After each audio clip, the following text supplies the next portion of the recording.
काफी दिनों से चल रहे लंबी सीमेंट चौल की घटना पर एक नजर। फिलहाल लंबी सीमेंट चौल के बिल्डर के काम पर स्टे लगा दिया गया है। काफी लोगों के घर फिलहाल बीएमसी ने सील कर दिए हैं, जिसकी वजह से परेशान लोग बिल्डिंग की चाली में और अपने रिलेटिव्स के घर पर रह रहे हैं। सील को खुलवाने के लिए कोर्ट में अर्जी दी गई है, जो फिलहाल पेंडिंग है। कोर्ट ने 30 मई तक के लिए सारी पार्टीज को अपने डॉक्यूमेंट सबमिट करने को कहा है।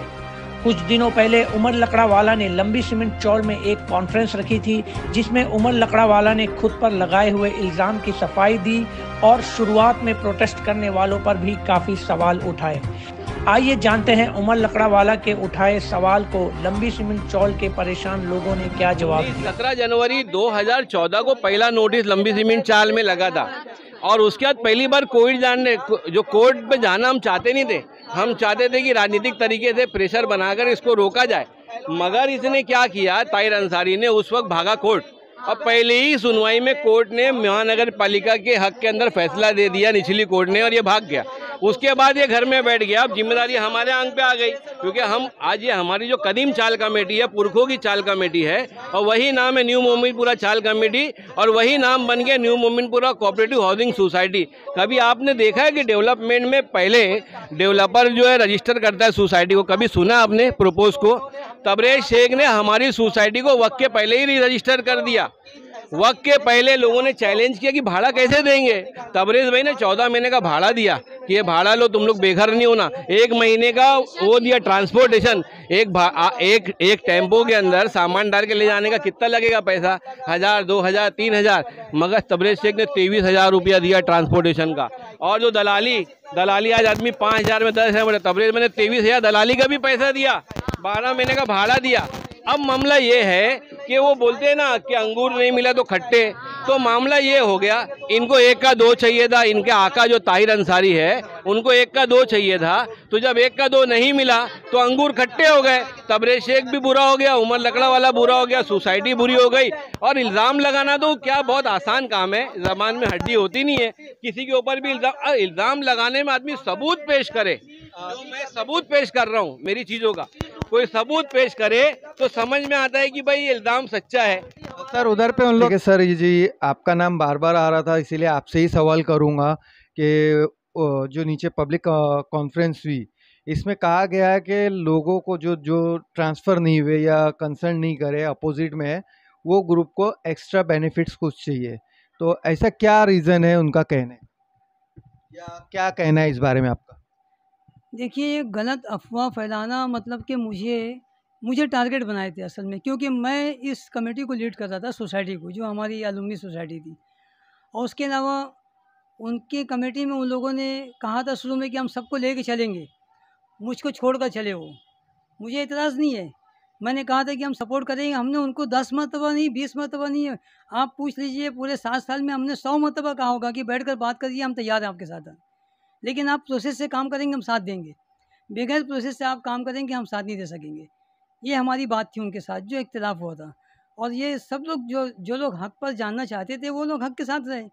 और जो लोग रबर वाला बिल्डर को जानते थे कि उसके 20 प्रोजेक्ट रुके पड़े हुए हैं, किसी प्रोजेक्ट की ओसी नहीं है, उन्होंने बताया झूठ के, इतनी बड़ी हाथ दिखा के बताया कि इतना बड़ा देखा। उन्होंने कोई डॉक्टर शाहिद का नाम लिया, कितनी ओसी थी। यार 20 प्रोजेक्ट की ओसी इतनी थोड़ी ना होती। इस तरह से उन्होंने सब कुछ जो भी कहा, उनका एक पेपर भी अगर बता देंगे सही है तो हम उसको मान लेंगे। और आज तक वो लागू है। उस टर्मिनेशन नोटिस को उसने चैलेंज किया कोर्ट के अंदर, रिट पिटीशन नंबर 3441 ऑफ 2018 आपको इसमें मिल जाएगी, या उसको हम भेज देंगे और अपने पास, आपके पास वो रिट पिटीशन आप भी चेक करेंगे तो मिल जाएगा। वो कोर्ट ने कहा है कि जब तक मेरा फैसला नहीं होएगा इसका हटेगा नहीं कुछ भी। हमारा फाइनल हियरिंग होने के बाद उसका मतलब उसके ऊपर टर्मिनेशन अभी भी लगा हुआ है। वो गया था उसको हटाने के लिए। तो इस तरह से तो उसका काला कारनामा सब था, कौन उसको साथ देगा? हम लोगों ने इस वजह से उसको साथ नहीं दे रहे हैं और ना देंगे हम। डिस्प्यूट की बात है, जो कमेटी और टेनेंट तो सब एक ही बिल्डिंग में कई सालों से रह रहे हैं, तो ये डिस्प्यूट आया कहाँ से बीच में? डिस्प्यूट आया हमारा बोलने के हिसाब से, हमारी बिल्डिंग में 20 रूम पुलिस कॉटेज है, 222 टेनेंट है, मतलब 222 रेंट रिसिप्ट है, बराबर है। इनके हिसाब से 80 यूनिट है। यूनिट क्या होता है मैं नहीं जानता। डेवलपर के लिए महानगर पालिका की रिसिप्ट और भाड़ा बहुत ही अहमियत रखती है, आप भी जानते रीडेवलपमेंट के लिए। तो इनका जो ताहिर अंसारी है, इनका पीछे कमर्शियल बहुत सारा पुराने ज़माने का लूम रहा है, 40-50 लूम होगा। तो वो ज़माने में 70 फुट में एक लूम लगने के लिए परमिशन मिला करती थी। जब आज़ादी के बाद के लोगों के अंदर उद्योग बढ़े तो यहाँ सब जुलाहा कम्युनिटी के, अंसारी कम्युनिटी के हम लोग हैं, यहाँ पे जितने सब अंसारी समाज के लोग हैं, तो यहाँ लूम के कारोबार थे, कपड़ा बनने के कारोबार थे। तो जो ताहिर अंसारी का 70 फुट के अंदर लूम लगा था, तो उसकी भाड़ा पौधी के ऊपर लिखा है लूम नंबर 1 2, एग्जाम्पल दे रहा हूँ, 1 2 3 4 5। तो ये बोलता है कि ये 5 यूनिट हो गया, एक भाड़ा पौधी नहीं है। महानगर पालिका ये बोलती है कि ये 5 लूम अगर इतने चौराहे हिस्से में लगा है, कानून ये बोलता है, तो हम लोग ये चारों हिस्से का स्क्वायर निकालेंगे और इसके ऊपर 20-25% जो बढ़ के मिलना चाहिए डेवलपमेंट के बाद वो तुमको मिलेगा। मगर इसका ये बोलना है कि ये 4 के अंदर जो 8 लूम लगा है, हर 70 फुट के बदले मेरे को एक फ्लैट चाहिए, इसलिए मेरा 288 यूनिट है। झगड़ा ये है। अच्छा, जो ये इल्ज़ाम लगाते हैं ना कि मैं 1 का 2 मांग रहा हूँ, यार मैं 1 का 2 क्या, कोई भी बिल्डर मुझे 1 का 2 नहीं, आप 1000 भाड़ा अपने बिल्डर से बढ़ाकर अपने टेनेंट को दे दीजिए। मुझे 2 देने की बात तो बहुत दूर की बात है। आप जितने टेनेंट को भाड़ा दिए हो 23,000 के हिसाब से बोलते हैं हम दिए, तो 24,000 भाड़ा करा के दे दो। आप नहीं दे सकते, नहीं दिला सकते 1,000 भाड़ा, तो मुझे कोई 2 देगा, रबर वाला देगा या उसका बाप देगा, कोई मुझे नहीं दे सकता। मुझे कोई बिल्डर नहीं। हम दूसरे बिल्डर के पास भी बैठे, उन लोगों के सामने सवाल आया, मैंने कहा जो रूल में है, जो चीज़ है वो देंगे आप कि नहीं देंगे। देखिए एनेक्सर 2 इसमें इनकी प्रॉपर्टी बता रहा हूँ मैं। आप जो बोल रहे हैं ना कि डिस्प्यूट क्या है, आप यहाँ देखेंगे कि अब्दुल गफूर पहलवान, आप कैमरा इस पे लीजिए, अगर इस कॉलम में 13 से 16, 19, 21 से 30, ये इतने लूम के बजाय इतने लूम कितने इसमें है, एक भाड़ा पौती 75 स्क्वायर मीटर। ये 75 स्क्वायर मीटर के ऊपर कायदे के हिसाब से कितना होना चाहिए, जो फंजिबल एरिया है वो बोलता है मेरे को एक पौती के बदले एक फ्लैट चाहिए। आपसे पूछता हूँ, आप अगर डेवलपर होते तो क्या आप उसको दे देते? आप बोलिए, ये एक लूम के बदले, ये इसको यूनिट गिना के 288 कर रहे हैं। जो बताते हैं ना 75 मीटर की बात बता रहे हैं, तो 75 मीटर एक हमारा एक 12 लूम की जगह है और एक 15 लूम की जगह है। 1 लूम की जगह 8 स्क्वायर मीटर है, 1 स्क्वायर मीटर। ये रूम है ना, ये 16 स्क्वायर मीटर है। पूरी बिल्डिंग का एक जैसा रूम है, पूरी बिल्डिंग में एक जैसा रूम है, एक जैसी दुकान है। किसी भी रूम को आप नाम ले 16 स्क्वायर मीटर आता है, वो कहीं पर पॉइंट कुछ कम ज़्यादा आएगा बस। तो 16 स्क्वायर मीटर है और इसके अंदर 2 यूनिट लगी हुई है, 2 लूम लगा हुआ है। तो 1 लूम की जगह कितनी हुई? 8 मीटर हुआ। दूसरे लूम की जगह कितनी हुई?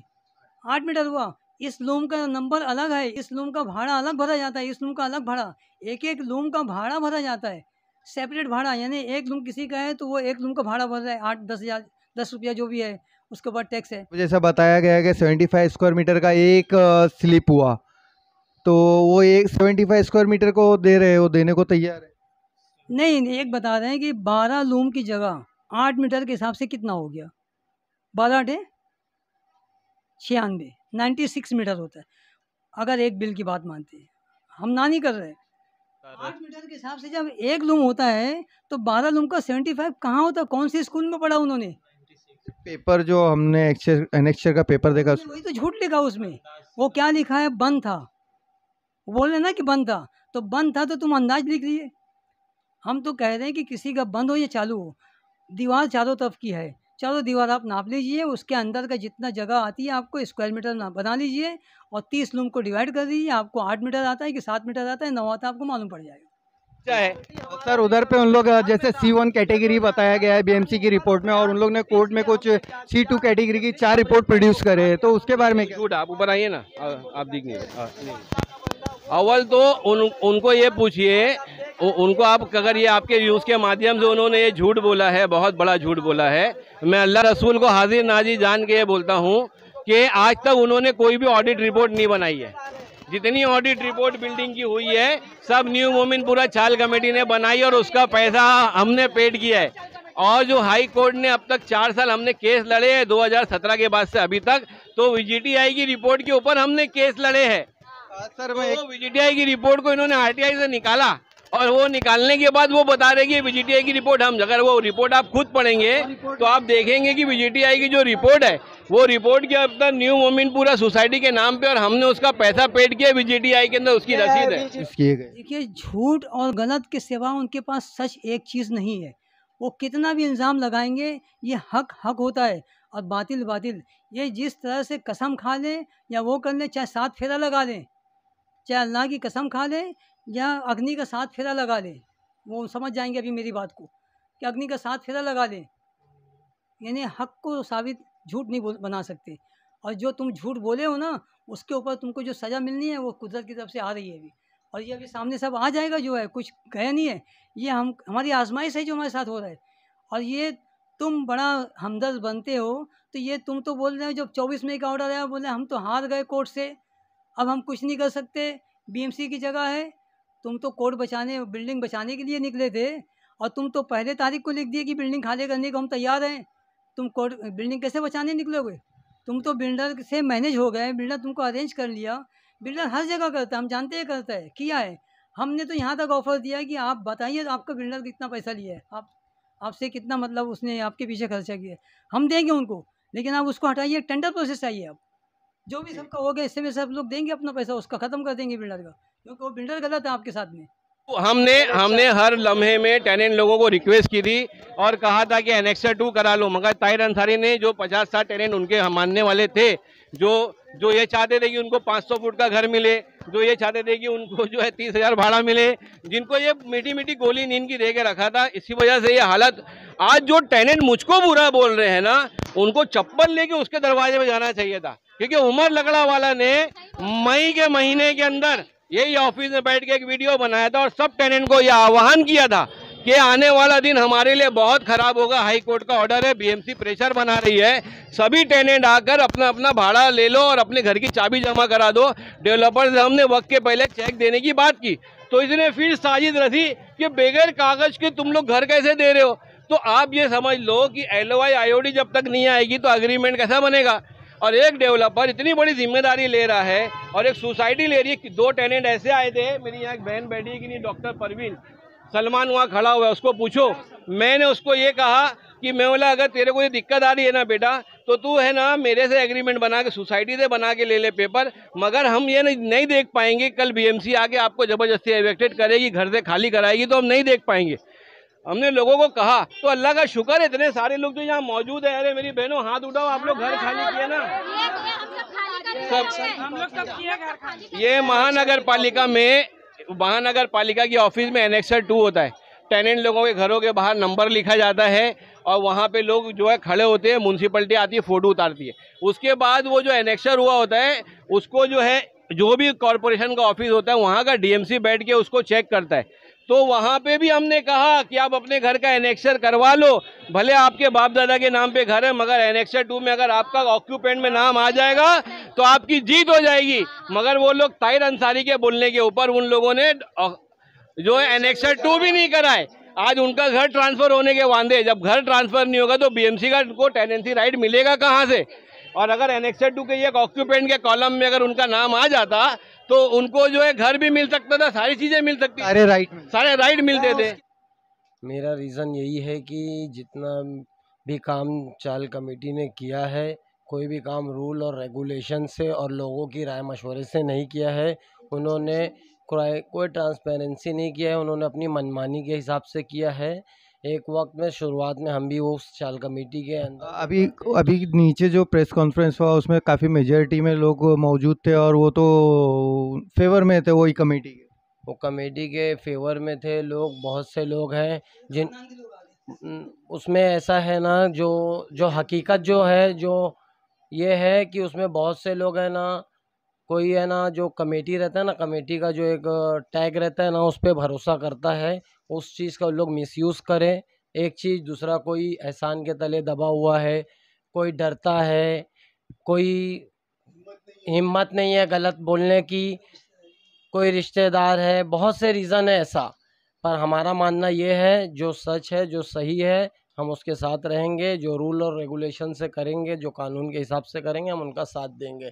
गलत का साथ हम नहीं दे सकते हैं, ना देंगे। और हमें अल्लाह की ज़ात से उम्मीद है कि हमें इंसाफ, न्यायालय से इंसाफ मिलेगा और इंसाफ के लिए हम इंशाल्लाह आखिरी दम तक लड़ते रहेंगे। आज हमारे पास सोने के लिए छत नहीं है, लेकिन हमको इसका ज़रा भी खौफ नहीं है। भले ही आज हम आसमान के नीचे कड़क धूप में सोएंगे, लेकिन इंसाफ के लिए और हक के लिए हम लड़ते रहेंगे इंशाल्लाह आखिरी दम तक। और ये खाली लड़ाई हमारे लिए, हमारे फ़ायदे के लिए नहीं है, ये उन भाइयों के लिए भी है जो सच नहीं जानते हैं, जो वहाँ कंसर्न दे दिए, जो सच नहीं जानते हैं। हम उनसे भी रिक्वेस्ट करते हैं कि आप खुद ये इस चीज़ को देखिए, आप खुद हमारे पास आइए, रिपोर्ट लीजिए, आपको जो चीज़ चाहिए हम देंगे। अगर वो देखने के बाद में अगर आप बोलेंगे नहीं वो सही है, तो फिर हम भी आपके साथ चलेंगे। आप डूबेंगे तो हम भी डूबेंगे, आप बचेंगे तो हम भी बचेंगे, आप हंसोगे तो हम भी हंसेंगे। लेकिन ऐसा नहीं, आप पहले आइए, उसको क्लियरिफाई कीजिए, पेपर को क्लियरिफाई कीजिए, क्या सही है क्या गलत है, उसके बाद में हर चीज़ का आप जायज़ा लीजिए और फिर साथ दीजिए। तो ये था दूसरा पक्ष जिन्होंने अपनी पूरी राय रखी। मतलब एक तरह से नीचे प्रेस कॉन्फ्रेंस हुई, बार बार मैं ये अपनी रिपोर्ट में दोहरा रहा हूँ, नीचे प्रेस कॉन्फ्रेंस हुई, वो एक ग्रुप था, ये दूसरा ग्रुप था जो फ़ौरन बाद उस प्रेस कॉन्फ्रेंस के बाद में हमारे सामने आए और अपना पक्ष रख रहे हैं कि वो क्यों अपोजिट में है। अस्सलाम वालेकुम, आपका नाम क्या है?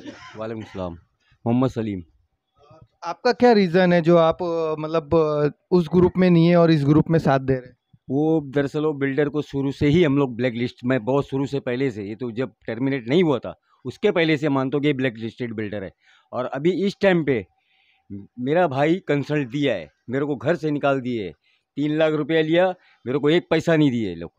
इसलिए मैंने सब जगह कंप्लेंट मार के रखा हूँ इसकी। लेकिन अब वो इसके हाथ में LOI आ गई है तो मैं भी एकदम हो गया हूँ, मैं इनके साथ। ये जो कंसर्न जो हुआ है वो उसमें आपका कोई इन्वॉल्वमेंट? कुछ नहीं, कोई मैंने हम लोग एक घर में रहते हैं और ये बात ये है, वो रूम हमारे वालिद के नाम पे नहीं है, दूसरे आदमी के नाम पे, लेकिन ये बिल्डर के जोर पे वो अपने नाम पे करने जा रहा है और अभी तक का हुआ नहीं है। मैं कंप्लेंट मार के रखा हूँ और ये लोग कोई मेरे को भाड़ा नहीं दिए, कुछ नहीं दिए और घर से डायरेक्ट निकाल रहे।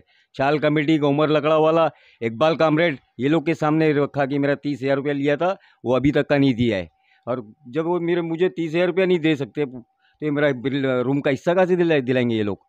और ये जो आपने कुछ NOC वगैरह कोई भाई लोग के आप कितने भाई लोग हैं और कितने? मैंने NOC दिया ही नहीं, मैंने उसे NOC दिया ही नहीं, मैं लड़ रहा हूँ उससे और लड़ता रहूँगा।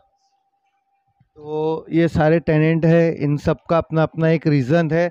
मतलब फैमिली डिस्प्यूट भी है, प्रॉपर्टी डिस्प्यूट भी है और कहीं ना कहीं मतलब माइंड, लेकिन ज़्यादातर इन लोग का सब सेट है कि इन सब का कहना है कि रबड़ वाला बिल्डर ब्लैक लिस्टेड है और हमको उस पर भरोसा नहीं है, इसलिए हम लोग उसके साथ कंसर्न नहीं करना चाहते, वरना कानूनी तौर पर जो भी लीगल है उसके लिए ये लोग एग्री है। आपको ये साफ साफ बता दें, हमने दोनों पक्ष का इंटरव्यू लिया, दोनों पक्ष से सवाल किया और इसमें जो भी कहना है ये दोनों पक्ष का कहना है। इसमें डोंगरी एक्सप्रेस कोई जजमेंट नहीं दे सकता और ना ही जजमेंट दे रहा है। सिर्फ हमारा मकसद है दोनों पक्ष की बातें जनता के सामने रखना।